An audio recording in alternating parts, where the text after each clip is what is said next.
아침마다 말씀으로 밝은 빛을 채우네. 오늘 말씀이 무엇을 이야기하는가 하면 떡이라는 말이 많이 나오죠. 떡. 근데 어떤 떡이냐?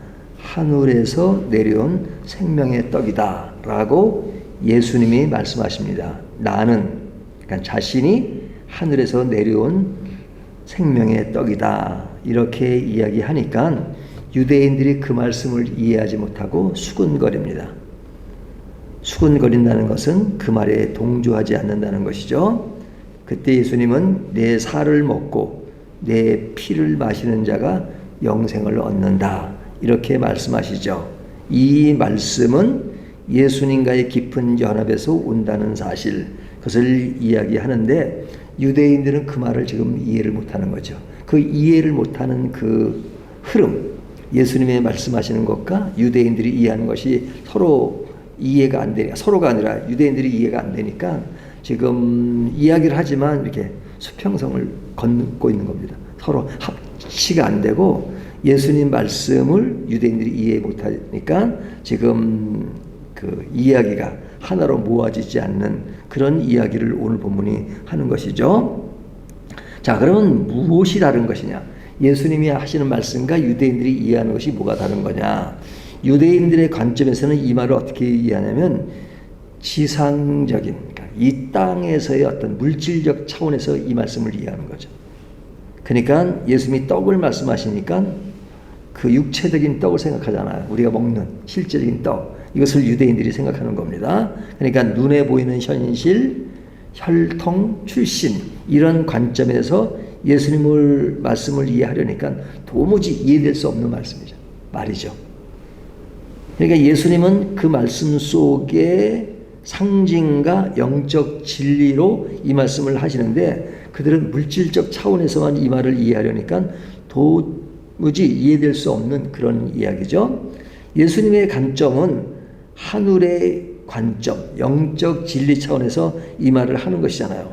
그러니까 이 떡이라고 하는 것은 영원한 생명, 하늘의 뜻, 하나님과의 관계 이런 이야기를 하는 거잖아요. 그래서 떡과 피, 이것은 예수님과의 연합, 십자가의 희생, 영적 생명 공급을 이야기합니다. 근데 이해를 못해요. 왜 이해를 못하느냐? 예수님은 지금 하늘의 언어를 가지고 말씀하시는데 이들은 하늘의 언어가 아니라 땅의 언어로 이해하니까 도무지 이 말씀을 이해할 수 없는 것이죠. 그런 차원에서 이제 예수님을 보는 겁니다. 근데 이 사람들은 예수님이 누군지를 알잖아요. 그들이 아는 것은 이렇게 큰 동네가 아니니까 예수님이 어떤 배경을 가지고 살아왔다는 걸 알고 있잖아요. 그래서 오늘 본문에 보면 그가 요셉의 아들이 아니냐 하는 거예요. 요셉의 아들. 그러니까 요셉의 아들 예수님. 그러니까 예수님의 사역이 공생의 사역이 몇 년입니까? 3년이잖아, 3년. 그러니까 공생의 사역이 3년이고 30년 동안은 예수님이 그 집에서 했던 일들을 이 사람들이 보고 그 내막을 아는 겁니다. 그러니까 이들이 한결같이 요셉의 아들이 아니냐 하는 거죠. 요셉의 아들에 대한 이미지가 강하죠. 근데 언제부터 예수님이 이제 공적 사역을 합니다. 그러면서 예루살렘으로 가시고 또 오시고 뭐 그런 것을 보면서 그분의 이야기를 듣는데 그분이 행한 일들을 보면 굉장하거든요. 막 기적을 행하고 이적을 행하고 막 오병이의 기적 이런 소문을 들었을 거 아닙니까? 하지만 그런 맥락에서 그분이 했다는 소문이 들으니까 지금 그나마 그런 소식 때문에 예수님께 다가온 겁니다. 하지만 그 하시는 말씀이 뭐 생명의 떡이다. 내 살과 내 피를 먹지 아니하면 뭐 그런 얘기를 하니까 도무지 이해할 수 없는 거죠. 저분은 요셉의 아들인데 그래서 그분이 하늘에서 내려온 존재라는 것을 인정할 수 없다는 강한 거부감을 표시하는 겁니다. 왜 그러느냐? 영적 진리를 이해하지 못하니까 눈에 보이는 조건, 세상적 기준, 인간적 판단 기준에서만 예수님을 보니까 이 말씀을 도무지 믿을 수 없다는 것이죠. 하나님이 보냈다 하는 말을 어떻게 믿을 수가 있겠어요? 예수님의 말씀은 내 살을 먹고 내 피를 마셔라 하는 것은 조금 전에 말씀드린 것처럼 예수님의 희생을 받아들이고 그분과 생명적으로 연합하고 그 안에서 살아간다는 것이 진정한 삶의 가치고 의미가 있다 하는 것이잖아요. 그래서 우리가 성찬식을 할 때 그 의미를 되새기잖아요. 예수님의 살과 피를, 떡과 포도주를 통해서 예수님의 진정한 그 떡과 피가 살과 육체와 그 피가, 몸과 피가 의미하는 것이 뭐냐 하는 것을 가지고 이것은 십자가의 은혜고 영적 생명의 공급이라고 하는 것을 우리는 이해합니다. 하지만 그들은 이것을 문자적으로 육체적으로만 받아들이니까 도무지 이해할 수가 없는 것이죠. 이것이 이제 역사적으로도 그런 일들이 있잖아요.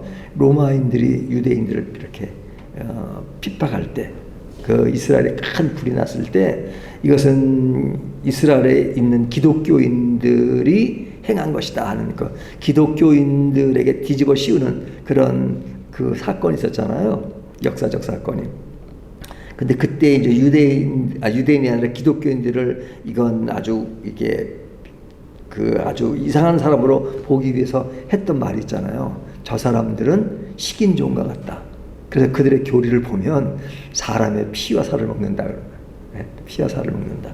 자꾸 이제 왜곡했던 그런 과거의 역사가 있잖아요. 그래서 뭐냐면 뭐 그들은 실제 그렇지 않다는 걸 알지만 그렇게 왜곡을 한 거죠. 근데 그 왜곡 속에 나타난 의미는 뭐예요? 아주 그런 영적 의미로 받아들이지 않고 그냥 일반적인 그런 육체적인 그 문맥에서 그렇게 왜곡을 한 것이죠. 그러면 이때 이런 모습이 이제 오늘날에도 이렇게 행해지느냐? 오늘날 뭐 기독교인들을 보고 식인종이다 이렇게 말하는 사람은 없죠.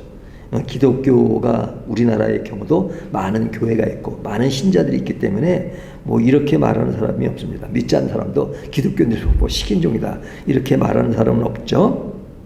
하지만 그 당시에 유대인들과 로마인들이 범했던 그 오해의 뿌리, 이것은 지금도 여전히 있죠. 물론 그 내용의 차이점은 있지만요. 근데 그 차이가 뭐냐? 오늘날에도 영적 진리를 문자적 또 형식적 의식적으로만 이해하죠. 그러니까 오늘날 우리 믿는 사람들도 성찬식을 한다 그러면 그 성찬식의 의미가 그 떡과 포도주를 마시면서 이것은 예수 그리스도의 피와 살, 그리고 그것이 의미하는 것이 뭐다? 십자가의 의미다 하는 것들을 그 의미를 깊이 받아들여야 되는데 그냥 안에 성찬식이라는 의식에만 빠져 있다 그러면 실제로 그 정도까지는 아니지만 그냥 왜곡하는 것이죠. 예배를 형식으로만 드린다거나 말씀을 지식으로만 받아들인 것. 당연히 말씀은 지식이죠. 하지만 그 지식 속에 포함된 영적 의미, 또 우리에게 진정 말씀하시는 영원한 생명의 관점에서 그 말씀이 무엇을 의미하는가 하는 것을 받아들이는 것이 신앙의 맥락이잖아요.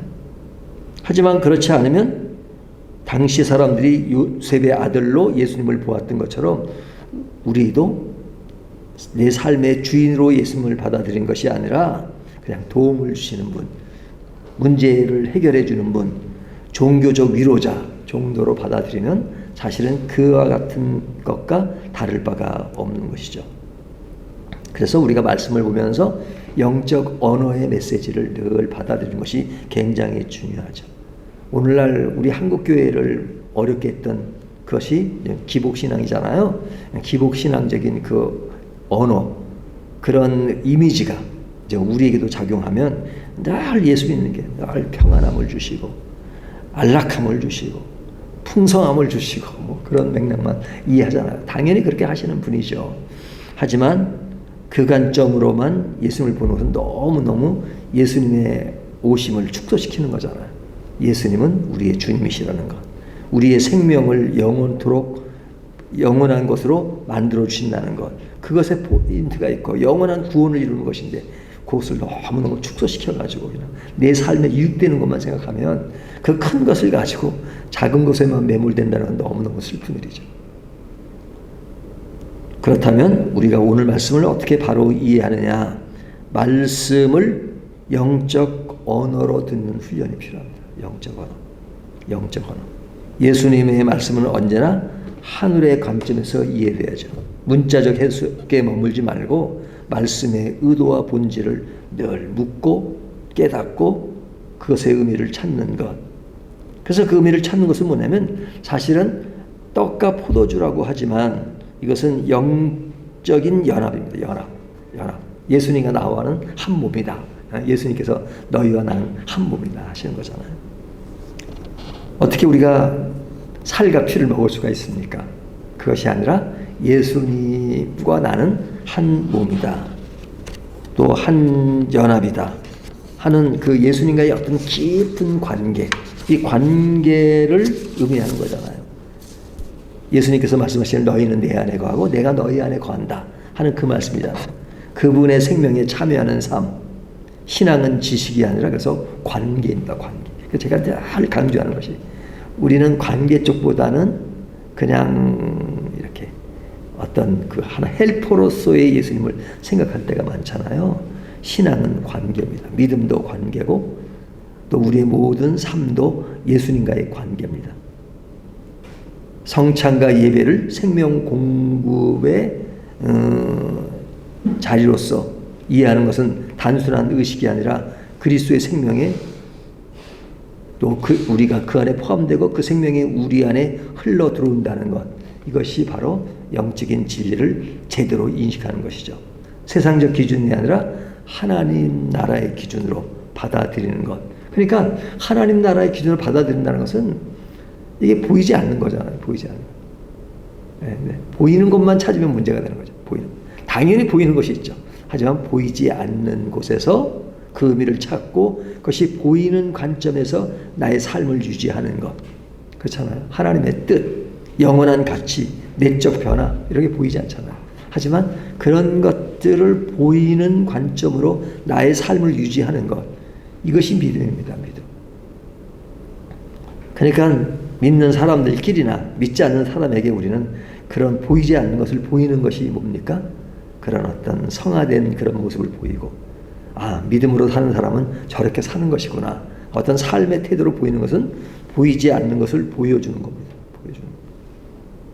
그러나 우리 개인은 보이지 않는 것에서 그 의미를 찾고 그리고 삶으로 드러내는 것이죠. 그러니까 오늘 요한복음 6장 이 말씀은 사실은 영혼과 임시, 하늘과 땅, 영적 진리와 인간적 이해가 충돌되는 장면을 보여주는 겁니다.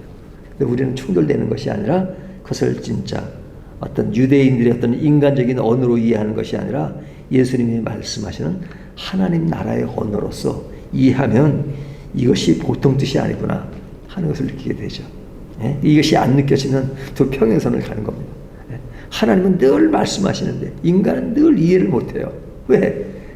내가 인간적 언어로만 이해하려니까 이해가 안 되는 거죠. 예수님은 하나님 나라, 하늘의 언어로 말씀하시는데 인간의 언어로 들으려면 알아둘 수 없죠. 그러니까 자유주의 학자들이 늘 인간적 언어로 이 성경을 평가하니까 늘 그냥 자기 언어로 또 새로운 해석을 해요.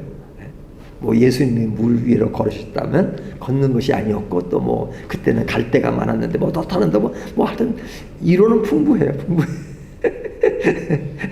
그러니까 참된 양식으로서 예수님의 말씀을 이해하지 못하니까 자꾸만 그것을 자기가 이해할 수 있는 수준으로 자꾸만 예수님의 것을 그러니까 내 수준으로 이해를 자꾸 하려고 그래요. 예? 내가 이해가 되지 않지만 그 속에 들어가는 것이 믿음인데 그렇지 않는 것. 오늘 말씀을 한마디로 얘기하면 그리스도와 연합하는 것이 우리에게 진짜 중요한 것이다 하는 것을 말씀해 주고 있습니다. 오늘도 나는 예수님과 동행하고 있는가? 그 속에 포함되어 있는가? 생명의 양식을 최고의 양식으로 알고 있는가 하는 것들을 다시 한번 되새기게 합니다. 기도하겠습니다.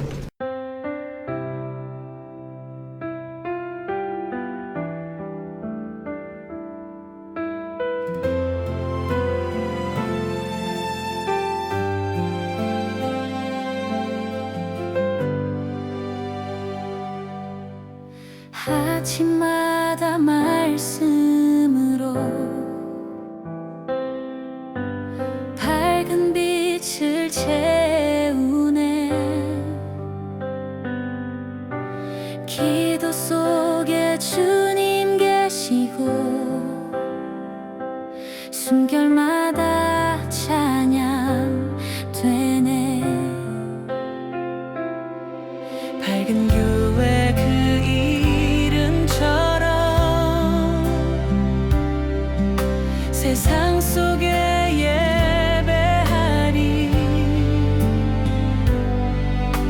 그